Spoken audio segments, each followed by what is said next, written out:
Starling Bank is a fully licensed digital challenger bank based in the United Kingdom. Unlike traditional high street banks that rely on physical branch networks, Starling operates entirely online and through a mobile and web application.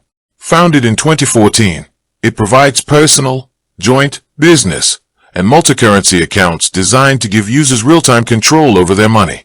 So, how does Starling Bank work? First, account creation is entirely digital.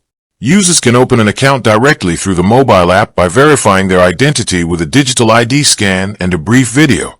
Once approved, customers receive a physical debit card made from recycled plastic, alongside instant access to virtual cards compatible with digital wallets like Apple Pay and Google Pay. Second, the app functions as a real-time financial hub. Every transaction triggers an instant push notification, and spending is automatically categorized into types like groceries, bills, or travel. The app features dedicated budgeting tools called Spaces, which allow users to separate savings from their main balance, set aside money for specific goals, or automatically round up spare change from everyday purchases. Third, Starling offers specialized accounts for businesses and multi-currency needs.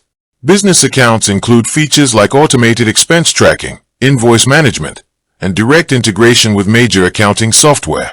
For international users or travelers, the bank supports multi-currency accounts and foreign spending using real exchange rates without hidden markups. Finally, customers can manage all security features directly within the app, including instantly freezing or unfreezing cards, updating PINs, and setting spending limits. With that being said, thank you for watching. For more finance videos, kindly check my page. Please like, share, comment and subscribe to my channel. Thank you.